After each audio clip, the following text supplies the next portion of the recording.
If you've ever walked into your garden full of hope, only to find your plants covered in powdery mildew or chewed up by pests overnight, then you already know the frustration. I've been there too, standing over tomato plants wondering what went wrong, or watching aphids slowly take over my peppers. But here's the good news. Sometimes the most powerful solutions are already sitting in your kitchen. Today, we're diving deep into one of the most effective, low-cost, and surprisingly powerful organic remedies you can make at home: baking soda plus garlic spray. This combination tackles both fungal diseases and insect pests at the same time, making it a true double-action weapon for any gardener. And in this guide, I'm not just going to tell you what to do. I'm going to walk you through why it works, how to use it properly, and how to get the best results whether you're growing in containers, a backyard garden, or a full farm setup. Let's start with the science behind it. Because when you understand why something works, you can use it much more effectively. Baking soda, or sodium bicarbonate, works mainly against fungal diseases. It changes the pH on the surface of plant leaves, creating an environment where fungal spores simply can't survive or spread.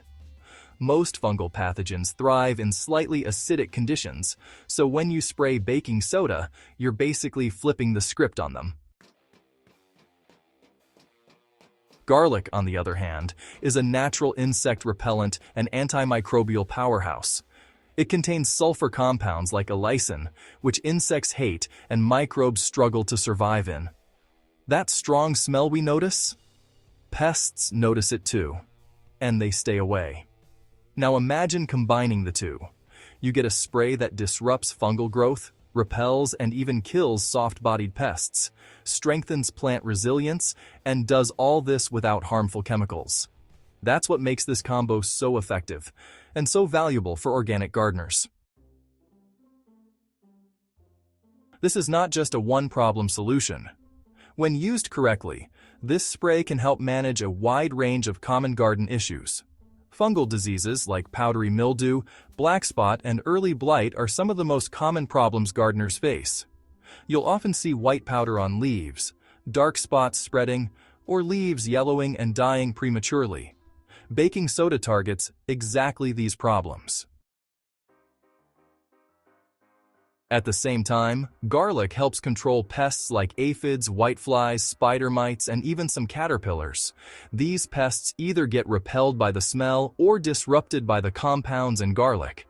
If you've ever wished for a single spray that handles both pests and diseases, this is it.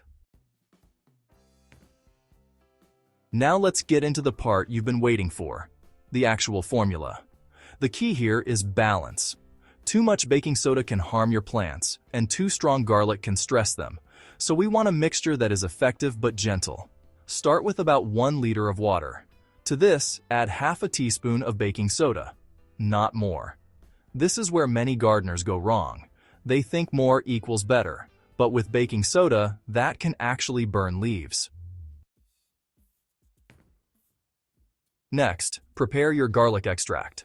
Crush 4 to 5 cloves of garlic and let them sit in a small amount of water for several hours or, even overnight. This helps release the active compounds. Strain the mixture and add the liquid to your spray. Finally, add a few drops of liquid soap. This is important. It helps the spray stick to the leaves instead of just running off. Mix everything well, and your spray is ready.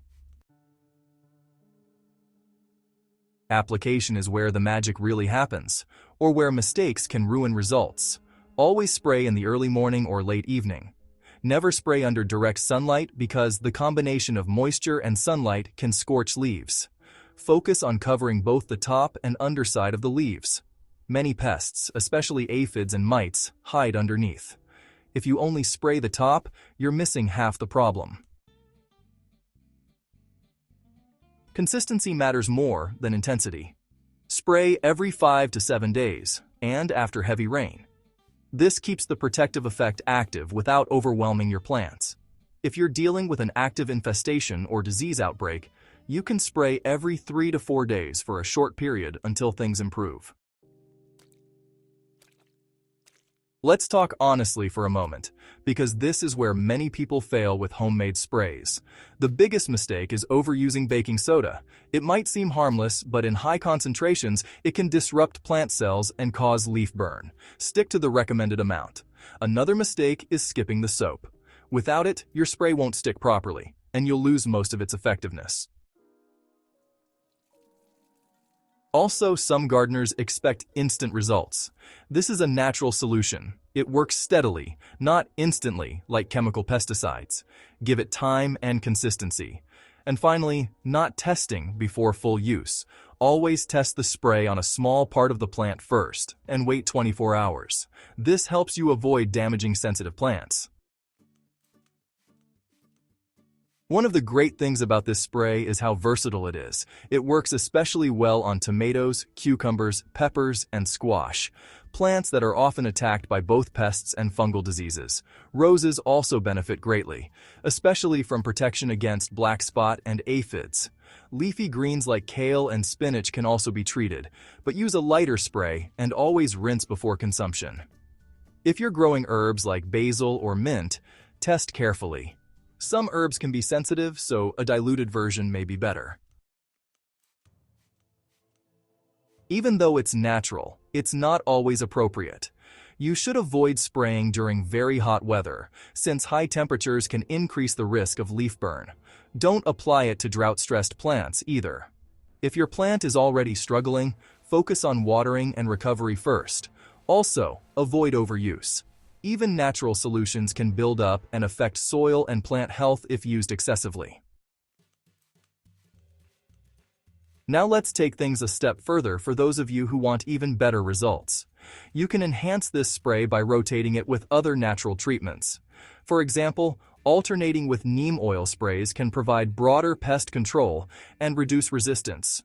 Improving airflow around your plants also reduces fungal problems dramatically. Prune overcrowded areas and space your plants properly. Healthy soil is your foundation. The stronger your plants, the less likely they are to be attacked. Focus on compost, organic matter, and proper watering. And here's something many overlook: timing. Preventative spraying is far more effective than trying to cure a severe problem. Start early, even before issues appear. When used correctly, you'll start noticing changes within a couple of weeks. Leaves will look healthier, with fewer spots or fungal growth. Pest populations will decrease significantly, especially soft-bodied insects. Your plants will also appear more vigorous overall, because they're no longer under constant attack. This isn't just about solving problems. It's about creating a healthier garden ecosystem. What I love most about this method is that it aligns perfectly with sustainable gardening principles. You're reducing reliance on chemical pesticides. You're using simple, accessible ingredients. And you're working with nature instead of against it. This is the kind of approach that builds long-term soil health, protects beneficial insects, and creates a balanced garden environment. And honestly, there's something incredibly satisfying about solving garden problems with your own homemade solutions. If you've been struggling with pests and diseases, or you're just looking for a safer, more natural way to protect your plants, this baking soda plus garlic spray is a game changer.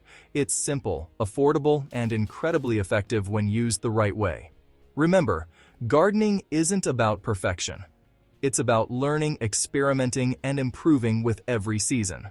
And solutions like this are part of that journey. If you found this helpful and want more practical, science-backed gardening tips like this, make sure you subscribe to the Soil Science Garden. Share this with a fellow gardener who's struggling with pests or plant diseases. You might just save their garden. And don't forget to try this spray and come back to share your results. I'd love to hear how it worked for you. Let's keep growing, stronger, healthier, and smarter.